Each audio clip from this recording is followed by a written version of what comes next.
Jane Goodall, the world-famous primatologist and environmentalist, has died at the age of 91. She spoke with CBC Radio's The Sunday Magazine just last month. Goodall said the older she got, the more she needed to speed up because the less time she had. She told host Pia Chattopadhyay making an emotional connection was the key to winning people over. When you tell stories, when you talk about an animal and the emotions of the animal, and we know they have emotions. We know they can grieve. We know dogs, for example, may actually die when their master or mistress dies because they can't live without them. And it's the same when in the wild, if a young chimp loses a mother, chimp may fade away and not eat and die. So if we share these stories, that gets people involved. It gets people to understand. It gets people to love and to want to protect.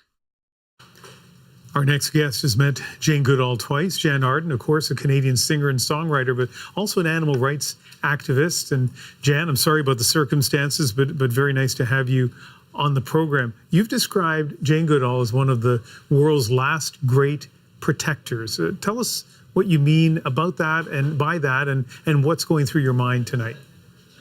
Well, she really is one of the world's last great protectors. This is a woman that has spent 70 years of her life protecting wildlife, advocating for a greener planet, advocating for the humane treatment of animals, advocating for stopping animal testing and chimpanzees in particular. It's not lost on me that she passed away on tour, on the road, speaking to people of all ages about what they can do to remain hopeful and what they can do to save a planet that seems like it's long past saving. But I'm telling you, Ian, she was one of the most extraordinary, funny, charismatic, unbelievable people I've ever met in my life. And the fact that I got to interview her twice in the last 3.5 years is probably one of the crowning moments of my entire career. Wow. I mean, that says so much. I want to play a piece of tape that's about a minute long where you talked to Jane about, of all things, dying in a conversation earlier this month. Let's take a listen. Yes. There has to be moments, and I know at 63, I think about my mortality. You're a chicken.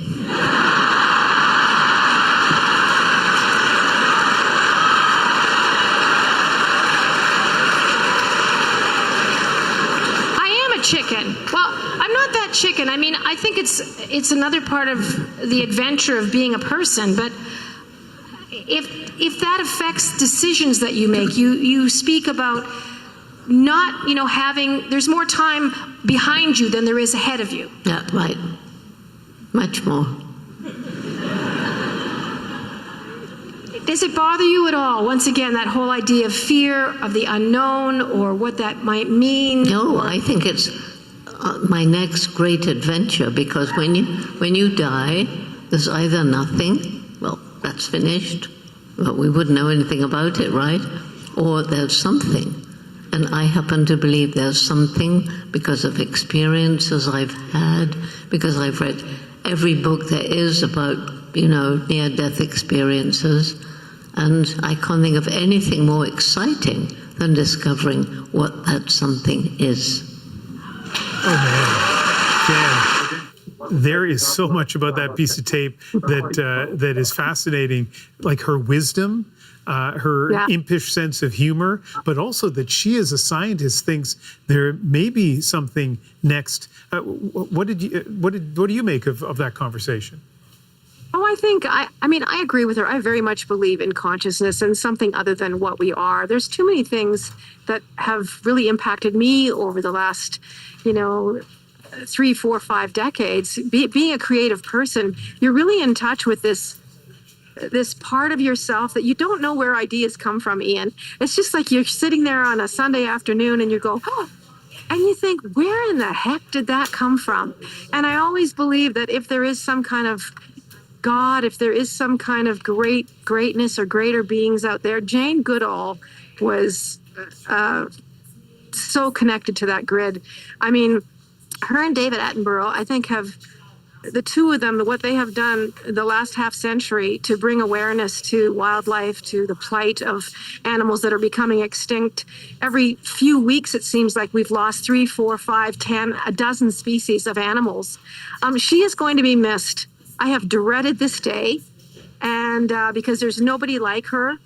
There's so many things that the Jane Goodall Foundation has set up, and I hope that people continue to support what she has created with thousands and thousands of people that are boots on the ground trying to change the planet one meal at a time, which I mean, eat more vegetables. Jane was a vegan for her whole life, or most of her life. And that really inspired me to keep going in the direction that I'm going in. But yeah, it's a sad day. And what a legacy she leaves behind. What a legacy. One last question. I'm mindful of the fact that I think you're holding your phone in your hand at the Calgary airport, and you've been very kind to give us this time so far. But let me just finish with this. For people that may know Jane Goodall's name and may be inspired by the way you're speaking about her, but really don't know much else about her, what would you recommend they look at or read tonight or think about tonight? She has a book called Hope.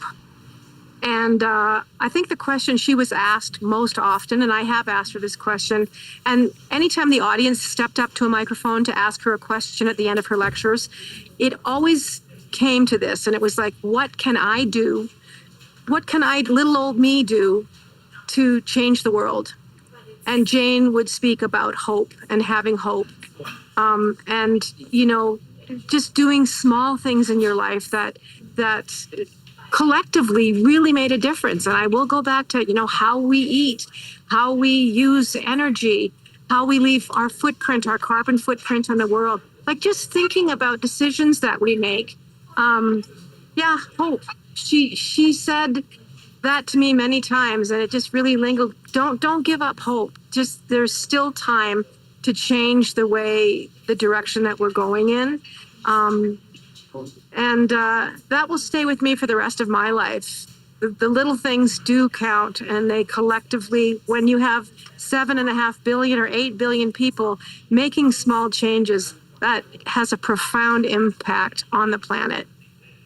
Well, she had a big impact on you, and I think this conversation will have an impact on the people who are watching. Beautifully said, Jan. Thank you very much. Thank you, Ian.